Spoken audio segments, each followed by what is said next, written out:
MLC Kalvakuntla Kavitha సంచలన నిర్ణయం తీసుకున్నారు. బీఆర్ఎస్ పార్టీ తనపై సస్పెన్షన్ వేటు వేయడంపై తీవ్రంగా స్పందించిన కవిత ఎమ్మెల్సీ పదవికి బీఆర్ఎస్ ప్రాథమిక సభ్యత్వానికి రాజీనామా చేస్తున్నట్లు ప్రకటించారు. ఇందుకు సంబంధించిన 2 వేర్వేరు ప్రకటనలు విడుదల చేశారు. బీఆర్ఎస్ అధినేత కేసీఆర్ కు రాసిన లేఖలో పార్టీ ప్రాథమిక సభ్యత్వానికి రాజీనామా చేస్తున్నానని, తన రాజీనామాను ఆమోదించాలని కోరారు. అలాగే ఎమ్మెల్సీ పదవికి రాజీనామా చేస్తున్నట్టుగా శాసనమండలి చైర్మన్ గుత్తా సుఖేందర్ రెడ్డికి కూడా లేఖ రాశారు.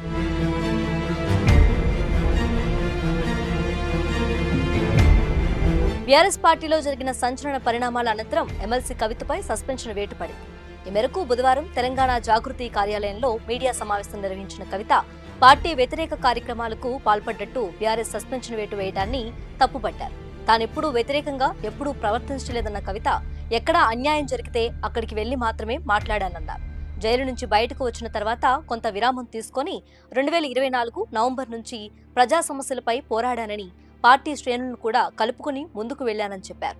ఇవన్నీ పార్టీ వ్యతిరేక కార్యకలాపాలకు ఎలా అవుతాయని ప్రశ్నించారు.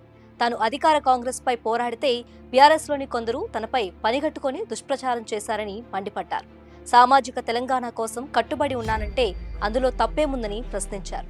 సామాజిక తెలంగాణ నినాదానికి బీఆర్ఎస్ వ్యతిరేకమా అని ప్రశ్నించారు.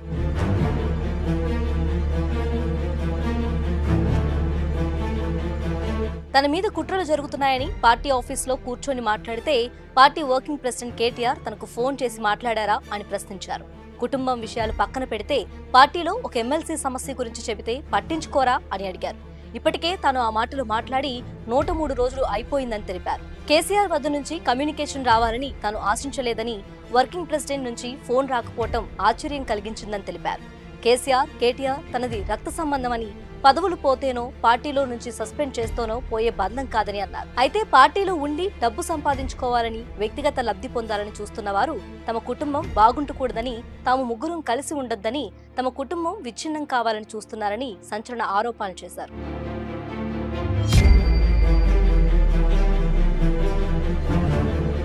ఇందులో భాగంగానే పార్టీలో నుంచి తనను బయటకు పంపించారని చెప్పుకొచ్చారు.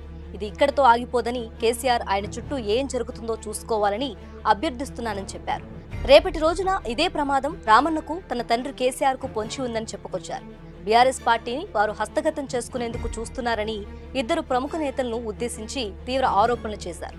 చివరగా తాను ఏ పార్టీలో చేరటం లేదని క్లారిటీ ఇచ్చారు. కాంగ్రెస్, బీజేపీలో గానీ చేరటం లేదన్నారు. తన భవిష్యత్ గురించి జాగృతి నేతలు, బీసీ నాయకులు, అన్ని వర్గాల వారితో చర్చించిన తర్వాతే నిర్ణయం తీసుకుంటామని చెప్పారు. తనకు పదవులు ముఖ్యం కాదు, తెలంగాణ ప్రజలే ముఖ్యమని చెప్పుకొచ్చారు.